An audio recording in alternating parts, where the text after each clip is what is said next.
Yo, welcome back to the channel, everyone. Hope you guys are all doing well. It's Oscar, and look at this. Netflix didn't go red after hours. So, in my last video, we talked about Netflix's earnings being positive or negative, and quickly going to talk about it today. As you guys can see, Netflix went up almost 8% after hours, which is pretty good. Considering in the last week, if we look at this, it's up almost 18%, up $30, which is relatively good, I'd say. Even just today from the low, if we grabbed it all the way to market close, up $12. Pretty nice. And then after hours, obviously, with the earnings report coming out, it took a rocket up to the upside, not to the downside for once. So let's look at this real quick. So Q2 beat EPS by 8.5%, missed revenue by 0.8%.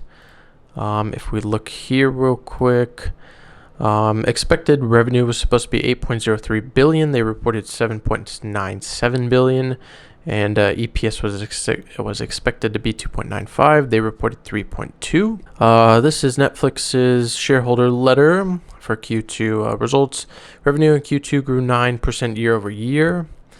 Driven by a 6% or 2% increase in average paid memberships and ARM, respectively. Excluding the impact of foreign exchange, ARM rose 7% year over year. The appreciation of the US dollar versus most other currencies since our April earnings report was the primary reason for the variance to our revenue guidance forecast.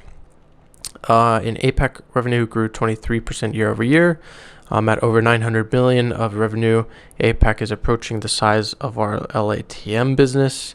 We added 1.1 million paid memberships in the region, and due to the impact versus our price decrease in India last December as well, planned mix, which was partially offset by higher ARM in Korea and Australia.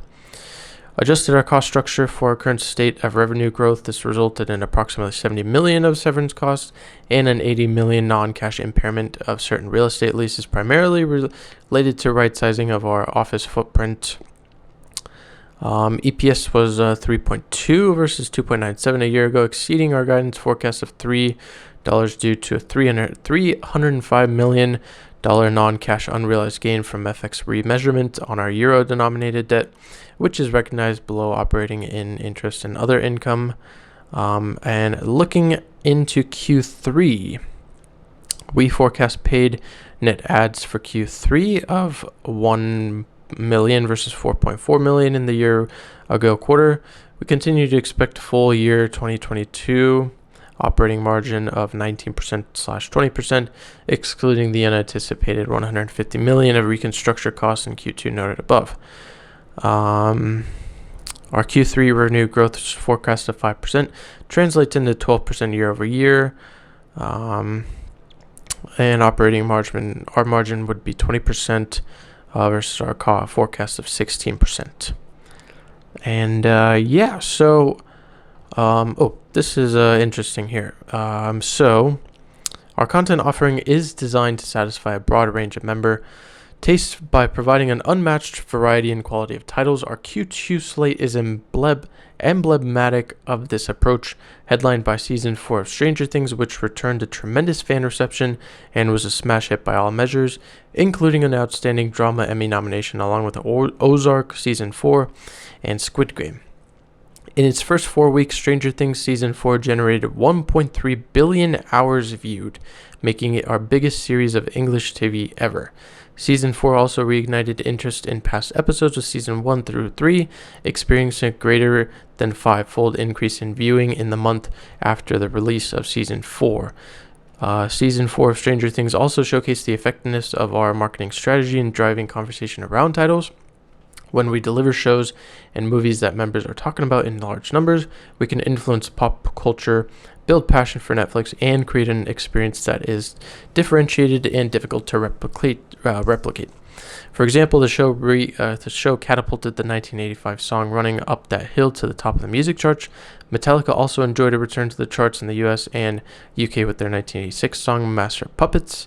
The cumulative Twitter volume for Stranger Things continues to outpace both Obi-Wan Kenobi and Top Gun Maverick, highlighting the big conversation around this title and reinforcing that our binge versus 1 week at a time release strategy drives lots of cool water cooler conversation. So yeah, there's that. If we look here real quick, the whole market kind of played a interesting game today. So if we look at SPY, early in the morning, we got this little kind of drip down here, I guess. And then from there, it was just going up. There was no stopping it. Same thing, I guess, would go for AMD. Tesla took a larger dip than normal, then kind of went up. But Netflix did this little trickle down, but from there, it was slowly going up. And then, of course, earnings report came out, peaked all the way to 223 and kind of here. So I know Netflix was the main talk, or one of the main talks of earnings this week.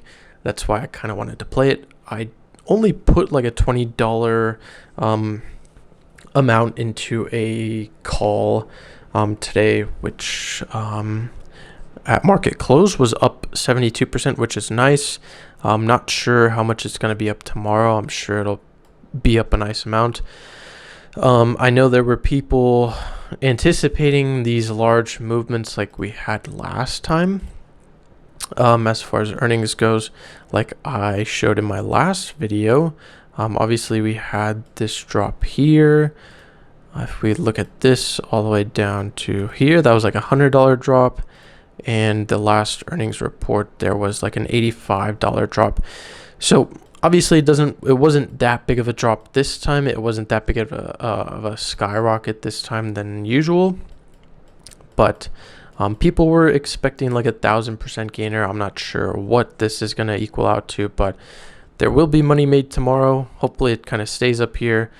Although Netflix, of course, didn't exactly beat earnings. They did relatively well for what has happened in the last I guess 2 quarters with pretty negative earnings reports. So hopefully you guys enjoyed this one. If you did, please drop a like, comment down below what you thought about the video. If you're new here, please consider subscribing, share the video with friends and families, and I will see you guys in the next one. Peace.